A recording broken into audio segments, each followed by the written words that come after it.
Ono što ću ja sada raditi je nešto što bi rekao Monty Python, something completely different, apsolutno vezano uz temu. Možda nekima bude dosadno jer je poznato jer to već rade, ali je moja glavna poruka da vas upozorim da smo u revoluciji. Ali je još ne vidimo.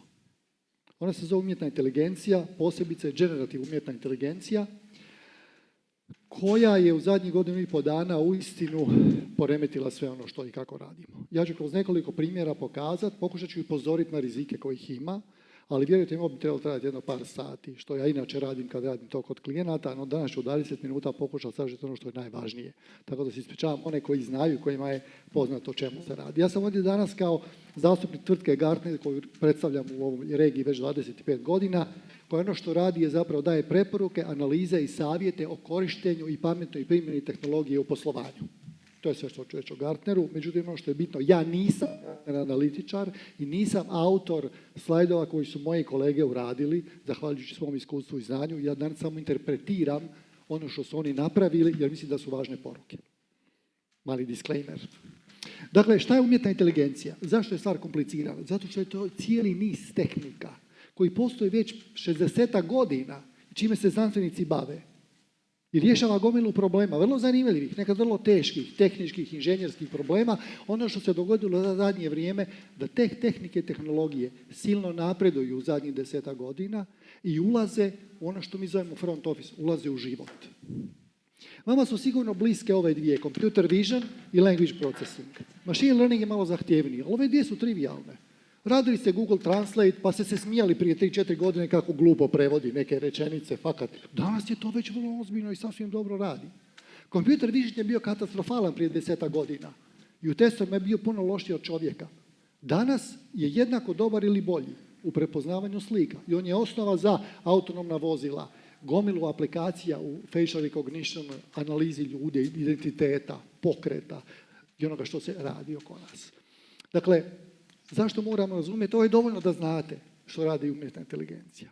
Generalna umjetna inteligencija, što je nekako sveti gral toga. Ja osobno se duboko nadam i vjerujem da do tog neće tako skoro doći, jer otvara cijeli niz pitanja. I etičkih, i socijalnih, i društvenih, i pitanje kud idemo. Malo ću danas više govoriti o onome što je, do čega je dovela revolucija u studenom 2022. sa objavom ChatGPT-a od strane OpenAI-a. A to je Generative AI kao nova paradigma primjene. Ovo je fantastično. Do 1 milijun korisnika je ChatGPT došao u samo 5 dana.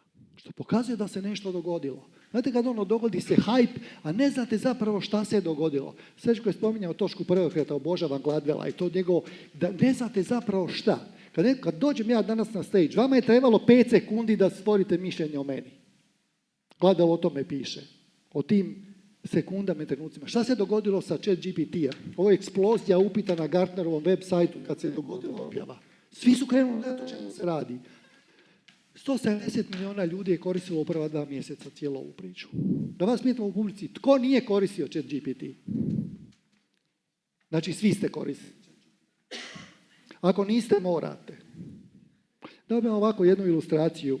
Da vas sad pitam, koristite li Word i Excel i Office i email? O Bože, mili i ludog čovjeka, pa to već 15 godina ovdje. Danas smo u situaciji kad će pitanje da li koristite ChatGPT biti smiješno, ne za 20, nego za 2 godine. To će postati standardan svakodnevni alat svima nama. To sad još ne vidimo. Neki vide. I oni koji vide su oni koji će ja danas ovdje pokazati kroz primjer. Dakle, šta je zapravo Generative AI? Je mogućnost stvaranja novih artefakata, dakle novih tvorevina na temelju onoga što ste naučili računao i algoritme. Znači, dali ste mu gomilu podataka, gle, ovo su sve biljke. I kad te neko pita da mu daš biljku, gledaj ovdje u ovu 1/3 od milijuna slika koje sam ti dao, ili tekstova, ili izjava. I to je osnova Generative AI-a. U čemu je glavna kvaka onoga što je ChatGPT uradio? Ovo su neke 3 glavne karakteristike. Djeluje super zanimljivo, djeluje zabavno. On mene razumije, ja ga nešto pitam, fenomenalno mi je dao odgovor. Glavna kvaka je jedan jedini keyword koji je ovdje crveno napisan. Konverzacijski interfejs. Najveća revolucija od grafičkog user interfejsa u informatičkoj industriji. Dakle, ljudi su pričali s umjetnom inteligencijom i prije OpenAI i ChatGPT-a. Ali ste morali malo ipak razumjeti šta je to. Morali ste biti inženjeri i znanstvenici da znate postaviti pitanje, koristiti nekakav SQL ili sličan jezik i reći mu, gle, ja znam da si ti jedan pametan AI model i znam da bih od tebe dobio odgovor, moram se ja malo potruditi.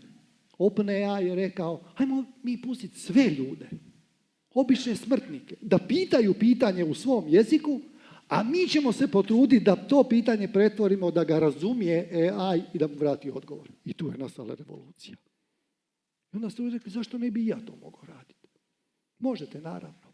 I nakon toga kreće eksplozija ovoga što vidimo da se danas događa. Oni koji to još ne vide, ako ima među vama takovih, ja ću vas danas probati razbuditi i protrest. Da shvatite da morate vidjeti. Ovaj čovjek je napravio fotografiju koju ovdje vidite i dobio nagradu na natjecanju za najbolju fotografiju. On je nije uradio fotoaparatom, nego je generirao umjetnom inteligencijom. Ali je to pošteno priznao. I rekao, ja sam Jason M. Allen i uradio sam ovu sliku koristeći alat koji se zove Midjourney. Fotografi su se žalili, to nije u redu, čovjek dobio nagradu. Otvara se cijeli niz pitanja, etičkih i moralnih, intelektualnih prava, autorskih prava, o čemu se radi, kako je stvorena ta fotografija.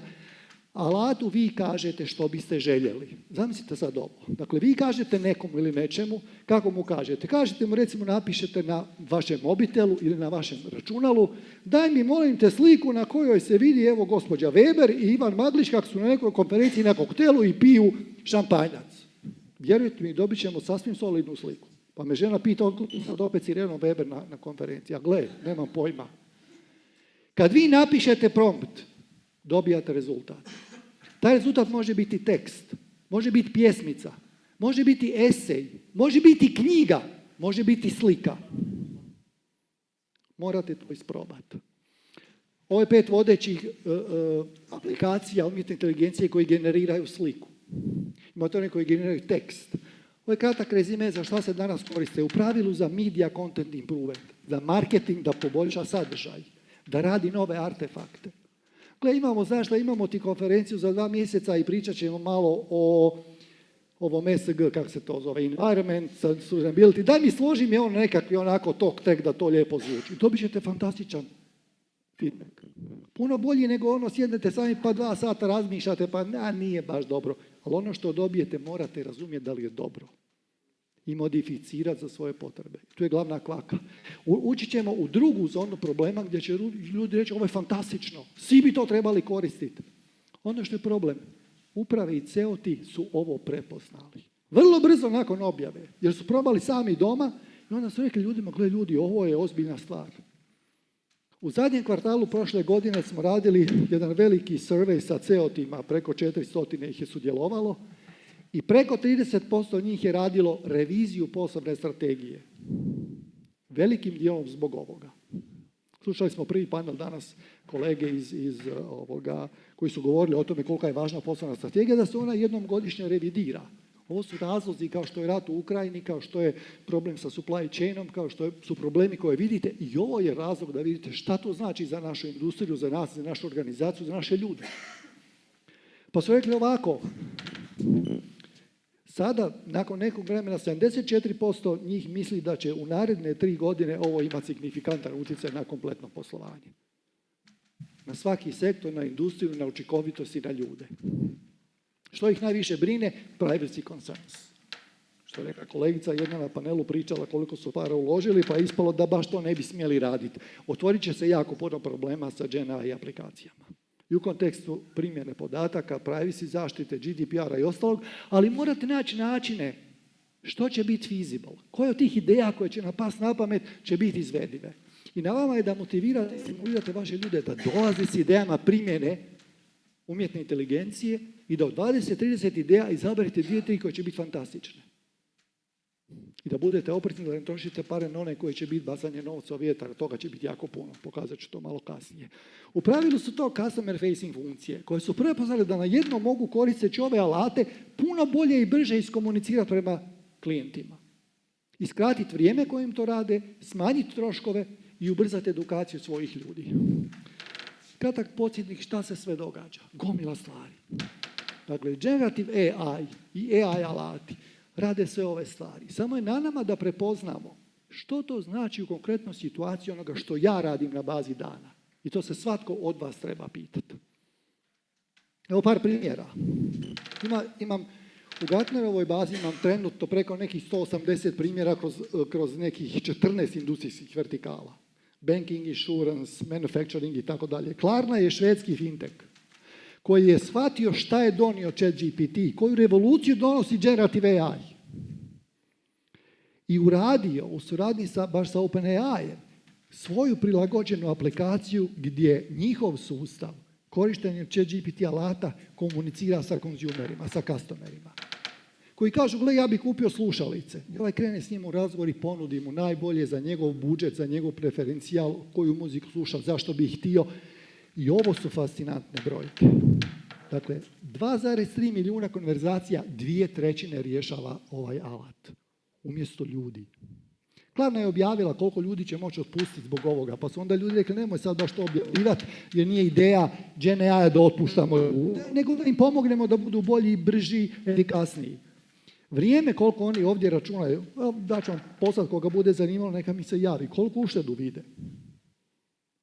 Mnoge od stvari koje donosi umjetna inteligencija idu u ovoj domeni, nažalost, da se rješavaju ljudi koji rade repetitivne i na ovaj način programabilne taskove. Ono što je na vama, kao menadžerima, da vaši ljudi shvate šta se događa. I da će ostati bez posla ne zato što ih vi ne volite ili što želite rezati troškove, nego što svijet ide u ovom smjeru. Što vaša konkurencija radi istu stvar kao i vi, jednako dobro ili brže, ali sa 30% manje ljudi korištenjem alata. Ljudi moraju naći svoju svrhu u nekoj drugoj domeni. Kao što su govorili kolege na panelu iz generacije Z, oni žele vidjeti jaču svrhu. Ali ovo je idealno. Da ovakovi alati zamijene njihove repetitivne poslove, a da se njima oslobodi vrijeme u kojem će oni donositi added value. A added value znači nova ideja, novi produkt, novi način distribucije customera, novi način komunikacije.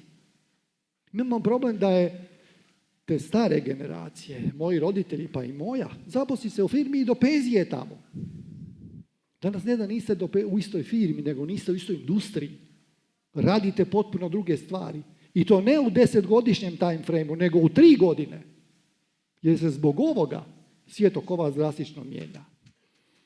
Sad ljudi kažu, ma nije to svuda, baš je to malo slikica marketingu, neki tekstovi, neke objave. 35% sadržaja annual reporta i marketinških poruka bit će generirano kroz ovakove alate. Ali u manufacturingu Siemens radi ovakove stvari u suradnji sa, mislim da je Microsoft, ali nebitno ko je. Kako? Zašto je to bitno u manufacturingu? Pa sad zamislite u proizvodnji. Imate situaciju da imate neku kompleksnu priču gdje neki junior bi trebao znati odgovor na pitanje. Ali ne može, nema iskustvo. Evo tu mi je kolega Bačević, gledam ga, sad smo malo razgovarali. Ima sigurno junior zaposlenike koji zna da ne može od njega očekivati da zna isto kao ovaj koji 15 godina u firmi. Šta se događa? Daj mali nazovi Jožu, ali Joža ti je sad na terenu, pričeka kada dođe sutra. S ovakvim alatima mali pita pitanje koje ga zanima. Kako? Zdravo seljački. Conversational. Čuj, daj mi reci kako da ovo napravi, nemam pojma. AI tool. Pretraži cijelu bazu. Nađe kompanijske pravilnike i postupnike za svaku situaciju. Izvuče mu to tamo, kaže, mali niš ne dire, čekaj Jožu sutra ili buš napravili veliku, da ne velim kaj. Ili mu kaže, na stranici 17 tog mijenjati točno piše šta trebaš napraviti u toj situaciji. Nije morao nikog zvati. Nije morao čekati. Mogu odmah reagirati. Ali da bi on to mogao, mora biti osoba koja razumije i želi koristiti ovakvu vrstu alata. Imate link na članak, ako nije ovdje, poslaću ga malo kasnije, gdje točno opisuju ove stvari. I one su oko nas već tu. Čim je u 11. mjesecu 2022. OpenAI objavio ChatGPT, Mercedes je u prvom kvartalu 2023. krenuo sa primjenom. Nakon toga gomila firmi. I vi se morate pitati zašto mi to nismo uradili. I legitimno je reći, shvatili smo, super je, ali nama ne treba. Loše je reći, nemamo pojma. Zato vas upozoravam na to. Sad ću vam dati case Veolije. Ovo je ceotica Veolije. Veolija firmetina sa 57 zemalja, 218.000 zaposlenih, bave se vodom, odvodom i waste managementom. I ona šalje poruku zaposlenicima na 5 jezika ili 7 jezika. Ovo je španjolski,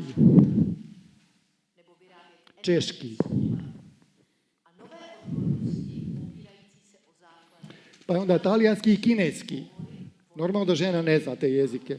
Ali je neko iz marketinga rekao, gle, imamo sad alate koji mogu tvoj glas i tvoj lik prilagoditi da svim našim zaposlenicima na 5 kontinenata ti pošalješ važnu korporativnu poruku. Prije su oni morali zvati producente, kamermane, svjetlo, rasvjetu, prevoditelj. Sad to radi tu. Alat. Firma se zove inače Sintesija. I takovih alata imate hrpu. Pokazat ću na kraju još jedan case koji sam ja napravio.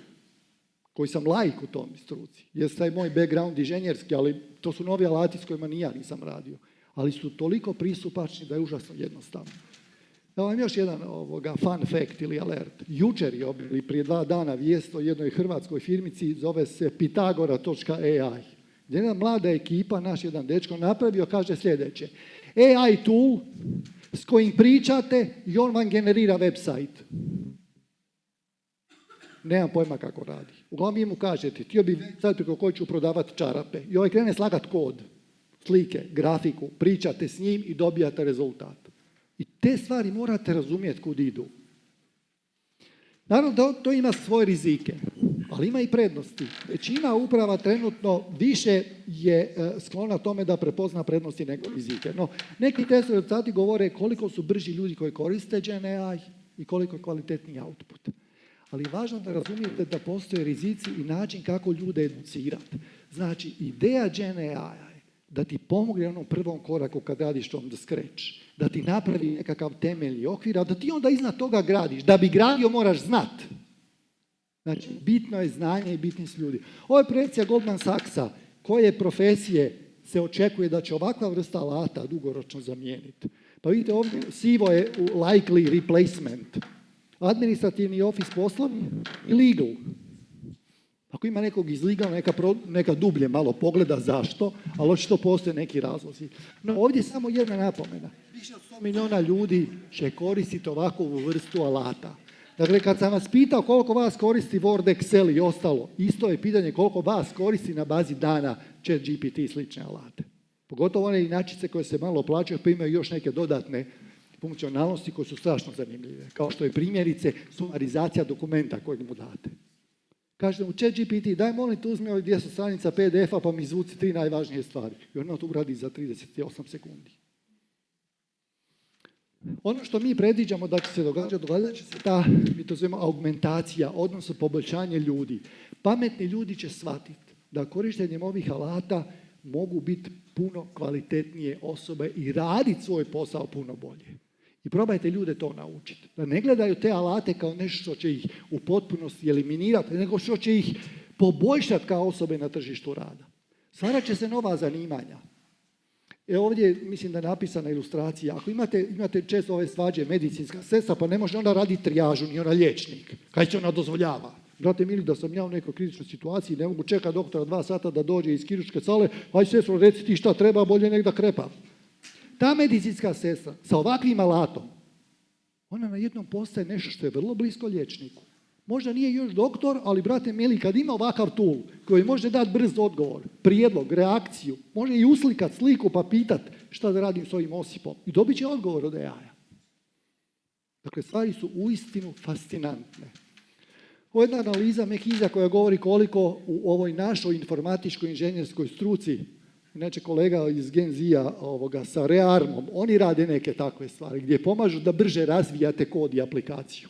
Ovdje pokazuje rezultate. Jako puno pomaže GenAI u dokumentaciji koda, u generiranju koda, u testiranju koda, a kad je zaguljena stvar, ipak je tu čovjek, tu baš ne može puno pomoći kad treba misliti. Zašto? Zato što GenAI radi na način, kad ti mene nešto pitaš, odo ja tamo u bazurinu pa pretražim, pa ti nađem otprilike, evo ti. A kad je nešto kompleksno, neće naći. Znači morate sjesti i razmisliti. Zato morate ljude naučiti da se ponašaju u skladu s time, da shvate da im neće ChatGPT riješiti sve probleme. Ali će biti koristan kad započinju posao. I moraju prepoznati u kojem trenutku to je. To su vaši neki zadaci. Za CEO te promišljati o tome kako to utječe na našu long term strategiju. Gdje upotrijebiti te stvari. U HR-u kako zapošljavamo ljude. Daleko zna za firmu Pymetrics. Oni vam rade, pomažu HR-u kod zapošljavanja. na način koji je tako friki. Dakle, kad se kandidat za Unilever su to radili, prijavi se kandidat preko LinkedIna za posao u Unileveru, prvo mora igrati neku igricu. 20 minuta igra igricu i onda ga igrica, odnosno software, eliminira ako nije dobro odigrao. On nema pojma šta to znači, ali igra. On nešto igra, ali igrica je bazirana na neuroznanosti. I zna ako netko tako odigra igricu i poluči takve rezultate, gledaj, taj ti je malo čudan, što bi rekla Vanja, malo je neurotičan, nije baš dobar za drugi krug. Eliminira ga odmah. Treći korak je i video intervju, ali sa umjetnom inteligencijom. I kandidat zna da još ne priča s čovjekom, nego sa AI-em, koji ga promatra i snima dok daje odgovor na pitanja. I u toj fazi AI javlja rezultat i kaže, gleda na pitanju broj 4, frajer ono mrda obrvu, trza, laže 100%. Ja ne znam detalje, ali imate literaturu o tome i tek u 4. koraku dolazi do čovjeka u HR-u s kojim onda dogovara i vrlo vjerojatno dobija ponudu za posao. No, dakle, ovo su vaši da razmišljate o tome što to znači za vašu strategiju. Ja sam malo pretjerao, a sad ću ja završiti vrlo brzo. Rizici postoje. Jeste čuli za deepfake-ove? Znači, ja sam imao problem sa halucinacijom. Ti sustavi lažu. Vama izgleda da on super izgleda, on vam želi podilaziti i dati vam odgovor na pitanje. I ja jednom prilikom trebao na nekoj konferenciji ovako, poslije mene govori Nik Titanik. I velim ja, daj sad ja kad završim, najavit ću Nika Titanika kroz ovaj alat, da bude fora. I pitam ja, daj mi reci nešto o Niku Titaniku. Da, ne on meni ovo, ja napravim screenshot i stavim na slajd. I velim Nikša Marinović. Došao ja na konferenciju sat ranije da upoznam ljude, paneliste, moderatore. Velim čovjek, dobar dan, ja sam Nikola Plečko, Nik Titanik. Nikola Plečko, pa nije mi tako napisao. Ja pojma nisam imao od kojom. Dakle, ako ne znate ništa o temi, onda ste vrlo skloni vjerovati da je to sve jako dobro. Morate imati ljude koji znaju puno o temi.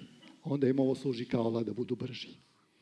Dakle, ovo je čisti primjer halucinacije Gen AI sustava. I to će se jako često događati. Zašto? Jer Nik Titanik nije neka tema koju je netko već prije širom svijeta pitao. Pa da ovaj bude siguran da ima dobar odgovor. Dakle, M je krivo ime i pitam ja Nika Titanika na toj, prije nek smo počeli, veli ja pitao za tebe na ChatGPT, velim sve krivo, probao sam i ja, veli, nemam pojma zašto.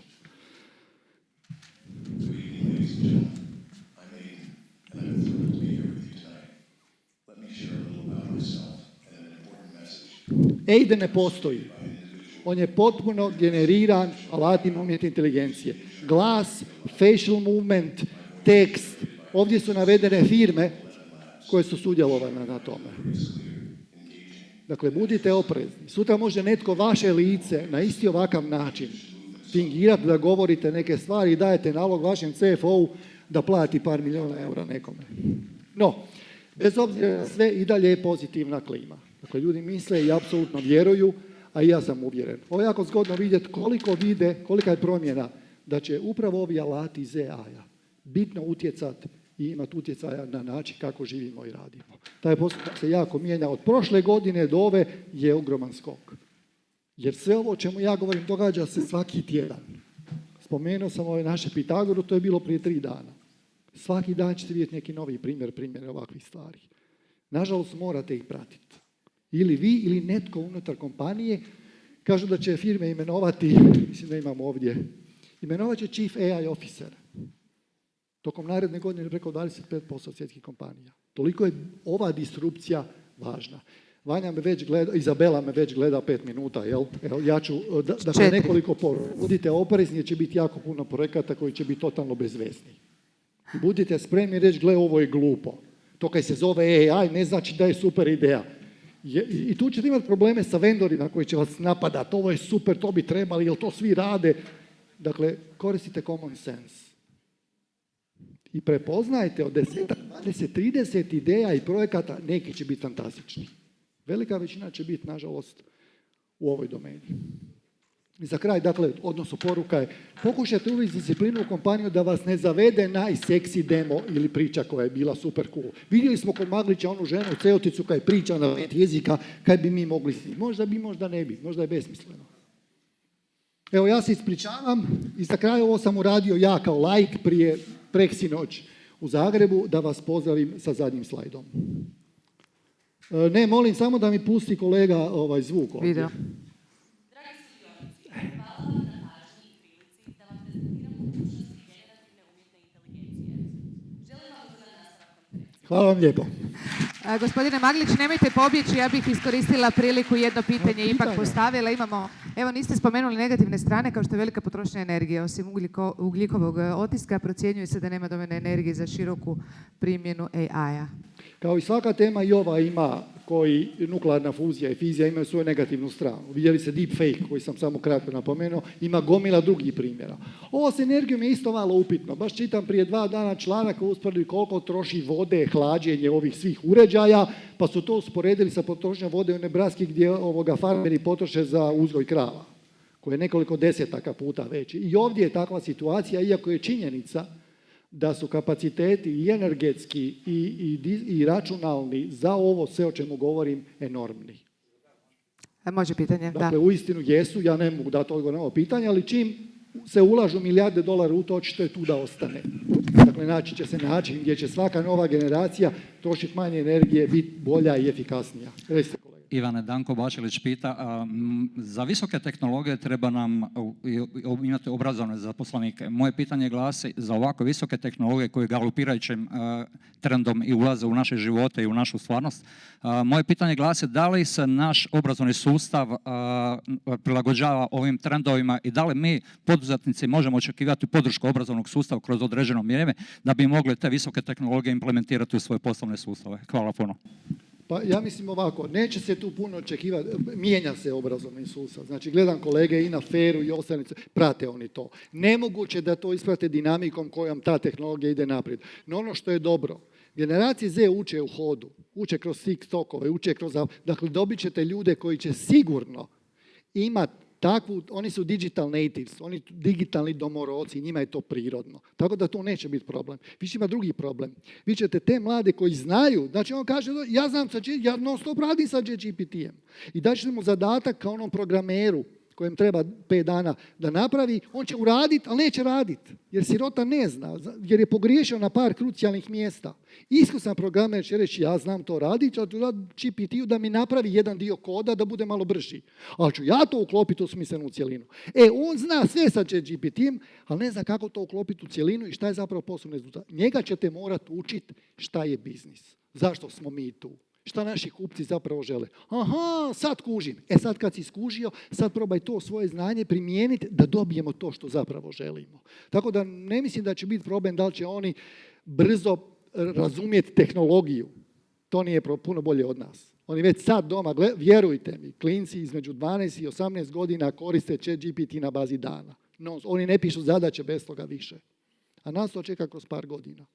Dakle, šta god radili u uredu, radite u Wordu i Excelu, sutra ćete stalno imati otvoren ChatGPT prozor. I tamo ćete pitati da vam malo pomogne. Ali morate biti oprezni da vam se ne dogodi nek Titanik kao meni. A događat će vam se puno gore situacije.